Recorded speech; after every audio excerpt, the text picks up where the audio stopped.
तो इंट्रोडक्शन के बाद हम चलते हैं डेफिनेशन के बारे में। तो डेफिनेशन क्या बनती है?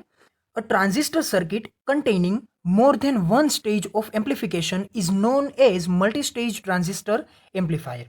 मतलब क्या होता है कि अगर कोई भी ट्रांजिस्टर की सर्किट एक से ज़्यादा स्टेज को अपने अंदर कंस्ट्रक्ट करती है और उसकी वजह से जो भी उसका एम्पलीफिकेशन का एक पर्पस कंप्लीट होता है, तो उस सर्किट को हम क्या बोलेंगे? Multi stage transistor amplifier.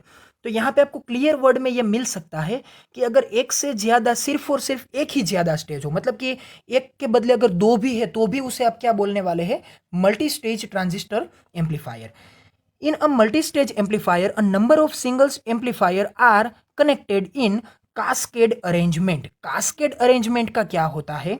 Cascade arrangement का मतलब ये है कि output of first stage is connected to the input of second stage. तो उसको हम क्या बोलते हैं? Cascaded. और ये जो फर्स्ट स्टेज का आउटपुट है उसे जब आप सेकंड स्टेज के इनपुट के साथ कनेक्ट करते हैं, तो आप वहां पे क्या यूज करते हैं? कुछ सुइटेबल कपलिंग डिवाइसेस का यूज करते हैं। तो उस सुइटेबल कपलिंग डिवाइस का यूज करके ये जो आपको फिनोमिनन तैयार करना है उसे आप क्या बोल सकते हैं? उसे आप बोल सकते हैं कास्केडेड। तो ये जो कास्केडेड है उसका कोई अलग तरह से मतलब नहीं निकलता है, वो मतलब यही है कि जब आप दो स्टेज को बैक टू बैक कनेक्ट करते हैं कुछ हेल्पिंग कंपोनेंट्स के साथ साथ, तो उसे आप क्या बोल सकते हैं? कास्केडेड बोल सकते हैं। फिर आगे क्या बात आती है? The purpose of coupling device, मतलब कि ये जो कास्केडिंग का पर्पस है वो पर्पस क्या है? वो पर्पस ये दो है, एक और दो, लेकिन ये जो कपलिंग डिवाइसेस है वो कौन से हो सकते हैं? कैपेसिटर या फिर ट्रांसफॉर्मर। तो उसकी वजह से आगे हमने कुछ अलग टाइप्स के बारे में बात करनी है। वो टाइप होंगे ट्रांसफॉर्मर कपल एम्पलीफायर और आरसी कपल एम्पलीफायर। तो ये जो आपके कपलिंग डिवाइसेस है वो क्या हो सकते हैं? कैपेसिटर या फिर ट्रांसफॉर्मर। तो इन जो दोनों कपलिंग डिवाइसेस है, इन दोनों कपलिंग डिवाइसेस का ये जो एम है, पर्पस है, वो पर्पस क्या है? To transfer the AC output of one stage to the input of second stage and to isolate the DC condition of one stage from the next stage. मतलब ये है कि आपको एसी सिग्नल को एक स्टेज में से दूसरे स्टेज में जाने से अलाउ करना है, लेकिन वही के समय आपको डीसी सिग्नल को क्या करना है? वही स्टेज में से दूसरे स्टेज में जाने से आपको उसे क्या करना है? रोकना है। मतलब कि उसे आपको क्या करना है? आइसोलेट करना है। तो ये किस तरह से होता है? ये जो आपका फर्स्ट स्टेज है, ये आपका सेकंड स्टेज है, अगर आप इन दोनों के बीच में एक कैपेसिटर कनेक्ट कर देते हैं तो क्या होगा? ये जो फर्स्ट स्टेज का वीसीसी पावर सप्लाई है वो VCC power supply second stage में नहीं जा सकता। क्यों? क्योंकि वीसीसी पावर सप्लाई कौन सा पावर सप्लाई देता है? डीसी। और कैपेसिटर डीसी को क्या कर देता है? ब्लॉक। तो इसकी वजह से क्या होता है? फर्स्ट स्टेज ट्रांजिस्टर एम्पलीफायर का डीसी पावर सेकंड स्टेज में नहीं जा सकता है, लेकिन उसी वक्त ये कैपेसिटर एसी सिग्नल को क्या करता है? एसी सिग्नल को पास होने देता है। तो उसकी वजह से क्या होता है कि एसी सिग्नल इस कैपेसिटर में से आगे पास हो जाता है, लेकिन डीसी सिग्नल यहां पे पास नहीं हो सकता है। तो काम क्या हो गया? एसी को पास करना और डीसी को ब्लॉक करना। तो यही मेन पर्पस है किसका? कपलिंग डिवाइसेस का। फिर आगे क्या बात आती है? On the next slide we are going to discuss about the construction of multi stage transistor amplifier.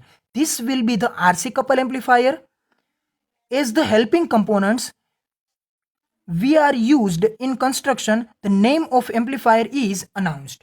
मतलब क्या हुआ कि आगे की सर्किट जो है वो क्या रहेगी? आरसी कपल एम्पलीफायर रहेगी। लेकिन ये जो आरसी कपल एम्पलीफायर हो गया, ट्रांसफॉर्मर कपल एम्पलीफायर हो गया, या फिर डायरेक्ट कपल एम्पलीफायर हो गया, तो ये जो सभी एम्पलीफायर्स है वो सभी एम्पलीफायर का क्लासिफिकेशन ले लीजिए, या फिर उसका ये जो आप नोमेनक्लेचर है वो नोमेनक्लेचर ले लीजिए, या फिर उसका आइडेंटिफिकेशन बोलिए। ये सभी किसके ऊपर डिपेंडेंट है? वो सभी डिपेंडेंट है इसके कपलिंग कंपोनेंट्स के ऊपर। अगर आप ट्रांसफॉर्मर का यूज करेंगे तो ये बनेगा ट्रांसफॉर्मर कपल एम्पलीफायर। अगर आप कैपेसिटर का यूज करेंगे, उसके साथ आप लोड रेजिस्टर का यूज करेंगे, तो ये क्या बन जाएगा? RC couple amplifier. अगर आप इसमें कोई भी कंपोनेंट का यूज नहीं करते हैं और अगर आप इसे complementary back to back connect कर देते हैं, तो ये क्या बनेगा? Direct couple amplifier. इसके बारे में हम आगे की स्लाइड में बात करते हैं, लेकिन ये स्लाइड का कहने का मीनिंग क्या था? एक हमने बात की डेफिनेशन के बारे में, दूसरी हमने बात क्या की? एक नए वर्ड कास्केड के बारे में। फिर हमने क्या बात की कि वो जो कास्केडिंग होता है वो किसके साथ होता है? कपलिंग डिवाइस के साथ होता है। और उस कपलिंग डिवाइस का मेन पर्पस क्या होता है? एसी को पास करना, डीसी को ब्लॉक करना। फिर क्या आता है कि यहाँ पे हम बात करेंगे आगे की स्लाइड में आरसी कपल एम्पलीफायर के बारे में, और लास्ट में क्या बात की कि ये जो कोई भी नाम बनते हैं, जो कोई भी ये जो अनाउंसमेंट आता है, वो announcement according to coupling component आता है। मतलब कि जिस तरह से कपलिंग कंपोनेंट्स यूज होते हैं उसकी वजह से क्या बनता है, ये अलग अलग ट्रांजिस्टर्स के टाइप बनते हैं। तो चलते हैं आगे उस डिस्कशंस में।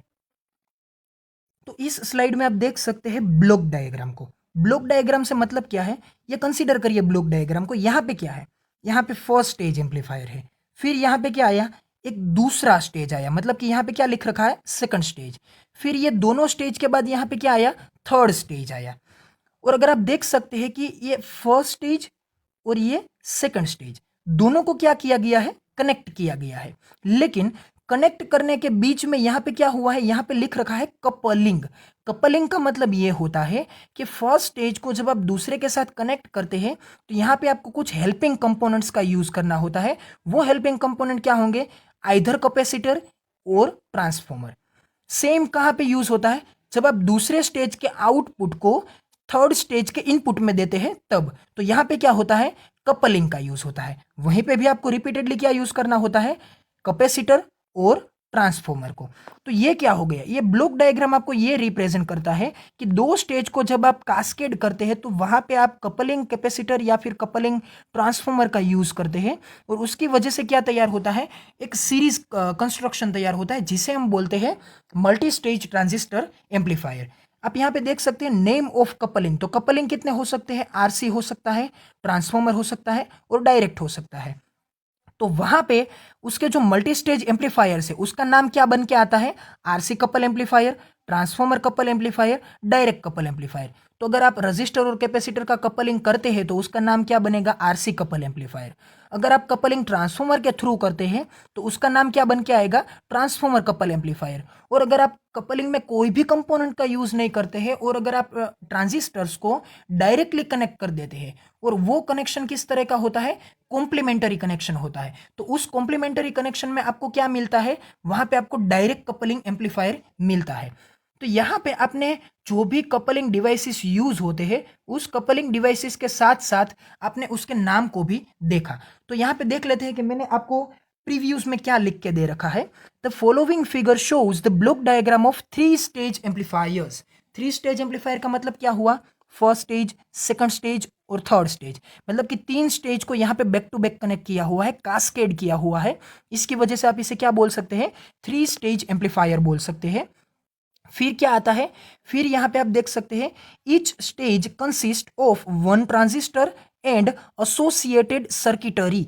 मतलब कि जब आप एक स्टेज की बात करते हैं तो उस स्टेज में क्या आता है, एक ट्रांजिस्टर आता है, फिर क्या आता है, चार रजिस्टर आते हैं, फिर क्या आता है, दो कैपेसिटर्स आते हैं, और यहाँ पे एक वीसीसी सप्लाई आता है। तो ये जो पूरा का पूरा कंस्ट्रक्शन है, इस पूरे के पूरे कॉम्बिनेशन को हम क्या बोलेंगे, उसे हम बोलेंगे एक एसोसिएटेड सर्किटरी बोलेंगे। और ये एसोसिएटेड सर्किटरी है उसे हम क्या बोलेंगे, सिंगल स्टेज बोलेंगे। तो यहाँ पे सिंगल स्टेज का मतलब सिर्फ और सिर्फ एक ट्रांजिस्टर नहीं होता है, लेकिन उसके साथ एसोसिएट किए हुए सभी हेल्पिंग कंपोनेंट्स, मतलब कि सभी जो हेल्पिंग डिवाइसेस है जिसकी वजह से एक बायसिंग प्रिपेयर होता है, उस बायसिंग को हम क्या बोलते हैं, एसोसिएटेड सर्किटरी बोलते हैं। तो उसे हम क्या बोलते हैं, कंस्ट्रक्ट किया हुआ एक स्टेज बोलते हैं। इस स्टेज को हम क्या करेंगे, बैक टू बैक कनेक्ट करेंगे, और उसकी वजह से हमें क्या मिलेगा, उसकी वजह से हमें मिलेगा multi stage transistor amplifier. Each stage consists of one transistor and associated circuitry and is coupled to the next stage through a coupling device. तो यह तो सिंपल है जिसके बारे में हमने अच्छी तरह से बात की हुई है। The name of amplifier is usually given after the type of coupling use. मतलब कि जिस तरह का कपलिंग यूज होता है उस तरह के कपलिंग के साथ साथ क्या बनता है, उसका नाम बनता है, जो कि यहाँ पे हमने अच्छी तरह से देखा है। तो आगे हम किसके बारे में बात करते हैं, आगे हम बात करते हैं इसके अच्छी तरह से जो टू स्टेज एम्पलीफायर है उस एम्पलीफायर के कंस्ट्रक्शन के बारे में। तो यहाँ पे आप देख सकते हैं कि मल्टी स्टेज एम्पलीफायर है, उस मल्टी स्टेज एम्पलीफायर के टाइप्स कौन से हैं। तो इसको मैं बहुत ज़्यादा टाइम नहीं दूंगा क्योंकि इसके बारे में हम अच्छी तरह से आगे बात कर चुके हैं। तो यहाँ पे देखते हैं कि ये जो टाइप्स है उसमें फर्स्ट टाइप कौन सा है, आरसी कपल्ड एम्पलीफायर। इसमें क्या यूज़ होता है, डेफिनेशन में देखिए, two stages are coupled by resistor and capacitor. मतलब कि दो स्टेज को कपल करने के लिए आप किसका इस्तेमाल करते हैं? रजिस्टर और कैपेसिटर का। तो उसे हम क्या बोलेंगे? Helping component. यहां पे क्या आता है? Transformer couple amplifier. तो यहां पे डेफिनेशन क्या बनती है? टू स्टेजेस आर कनेक्टेड और coupled by step down transformer. ये बात आपको अच्छी तरह से याद रखनी है कि यहाँ पे स्टेप डाउन ट्रांसफॉर्मर यूज होता है एज अ कपलिंग डिवाइस, क्योंकि ट्रांसफॉर्मर के दो टाइप्स होते हैं, एक होता है स्टेप अप ट्रांसफॉर्मर, दूसरा होता है स्टेप डाउन ट्रांसफॉर्मर। लेकिन इन दोनों ट्रांसफॉर्मर के टाइप में से आप किस टाइप के ट्रांसफॉर्मर का यूज करने वाले हैं? आप यूज करने वाले हैं स्टेप डाउन ट्रांसफॉर्मर का। मतलब कि यहाँ पे अगर आप सिंपल आइडेंटिफिकेशन के साथ देखते हैं तो आपको ये याद आएगा कि ये जो स्टेप अप ट्रांसफॉर्मर होता है वो कैपेबल होता है वोल्टेज को एम्पलीफाई करने के लिए, क्योंकि स्टेप अप ट्रांसफॉर्मर का काम ही यही है कि आप जो प्राइमरी वाइंडिंग में जो सिग्नल देते हैं वो सिग्नल सेकेंडरी वाइंडिंग में क्या हो जाता है? हाई हो जाता है।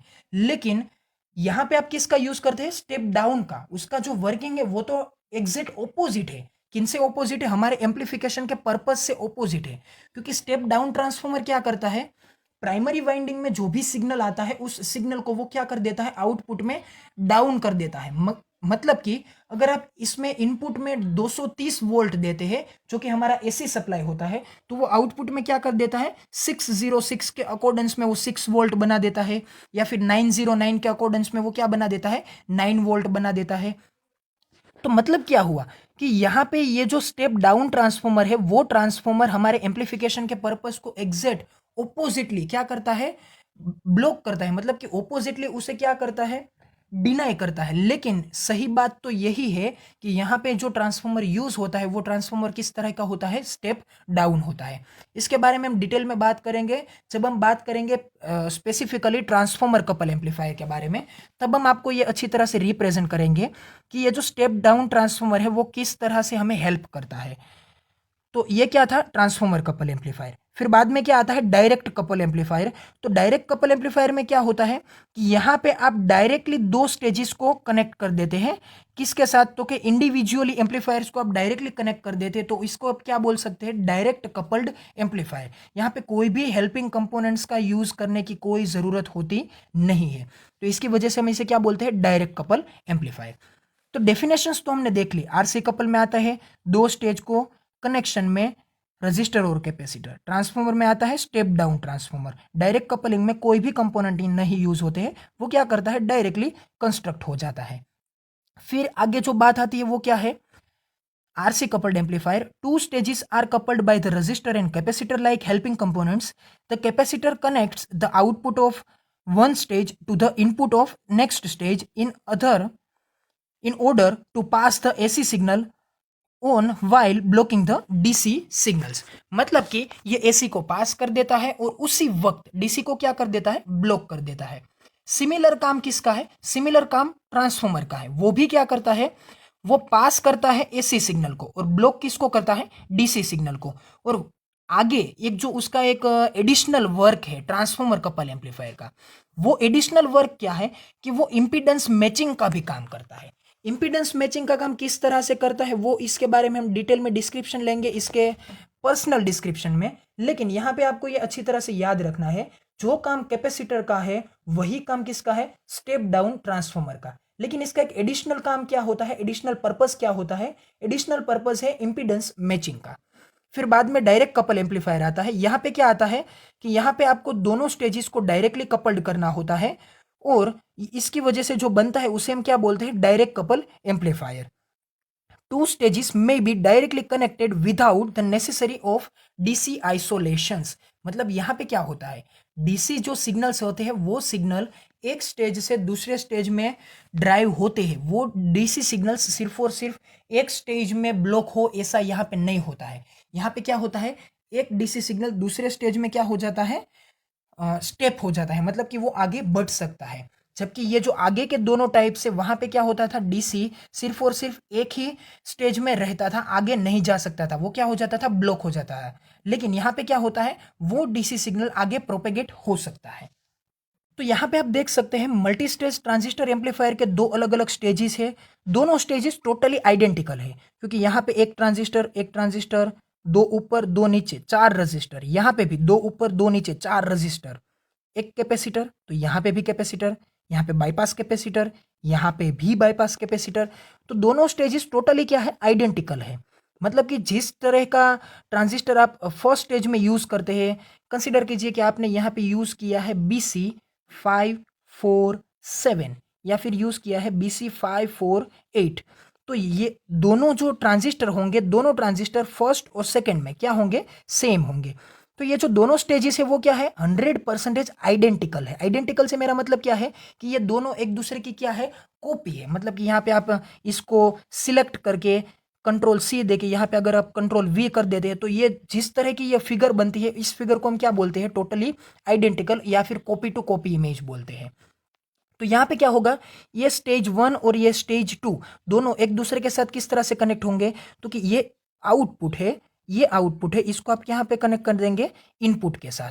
तो इसकी वजह से क्या होगा कि ये दोनों सिंगल स्टेज और ये सिंगल स्टेज दोनों बन के क्या हो जाएंगे, 2 स्टेज बन जाएंगे। और क्या होगा, यहाँ पे जो इनपुट सिग्नल है वो इनपुट सिग्नल यहाँ पे आउटपुट में किस तरह से देता है, 180 डिग्री फेज रिवर्सल में देता है। लेकिन अब ये आउटपुट सिग्नल इस सेकंड स्टेज के लिए किस तरह से बिहेव करता है, एज अ इनपुट बिहेव करता है।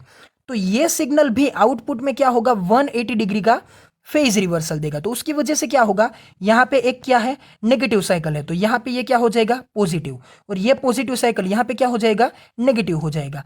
तो ये क्या होगा, फिर से 180 डिग्री का फेज रिवर्सल होगा। मतलब कि 180 प्लस 180 क्या हो गया, 360।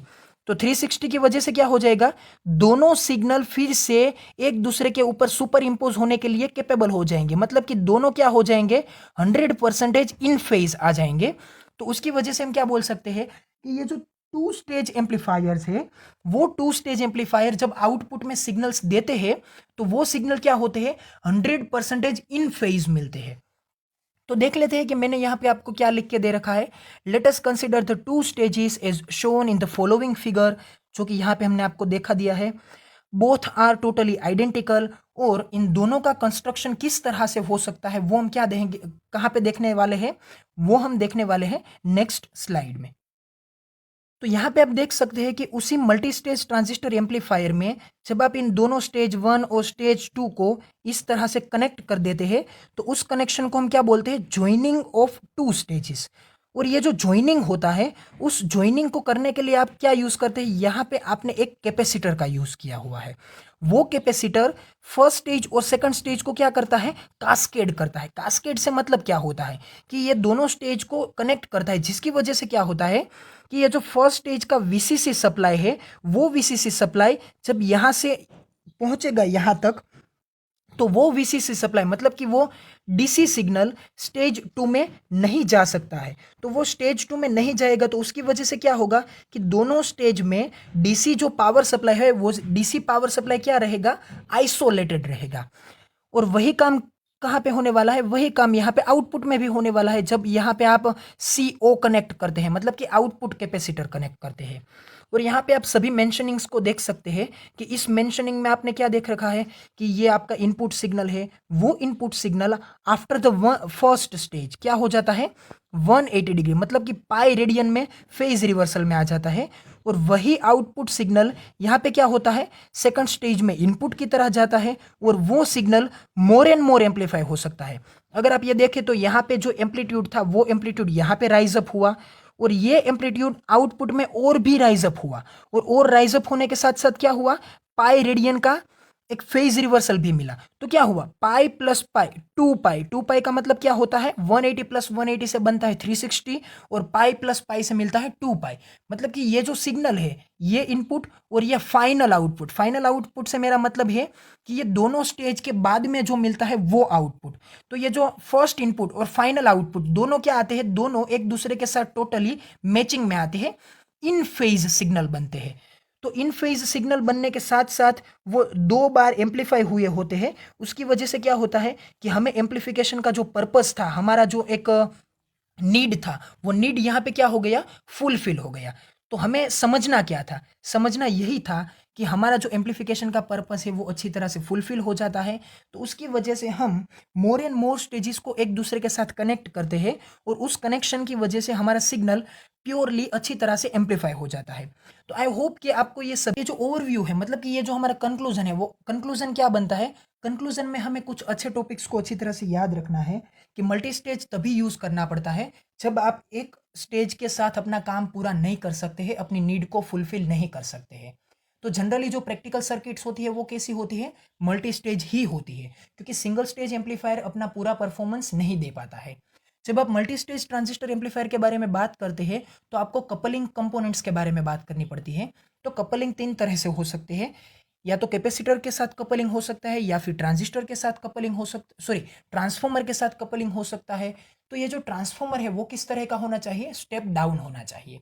या फिर आप अगर कोई भी कंपोनेंट्स का यूज नहीं कर सकते हैं तो आप किसका यूज करते हैं, आप यहाँ पे यूज करते हैं डायरेक्ट कपलिंग का। तो यहाँ पे आपको पोटेंशियल डिवाइडर बायस यूज नहीं करना पड़ता है, यहाँ पे आपको कम से कम रजिस्टर यूज करने होते हैं। और ट्रांजिस्टर को किस तरह से यूज करना होता है, कॉम्प्लीमेंटरी यूज करना होता है। कॉम्प्लीमेंटरी से मतलब क्या है, NPN back to back PNP, back to back NPN, मतलब कि एनपीएन के बाद पीएनपी और पीएनपी के बाद एनपीएन। तो ये क्या हो गया, कॉम्प्लीमेंटरी कनेक्शन हो गया।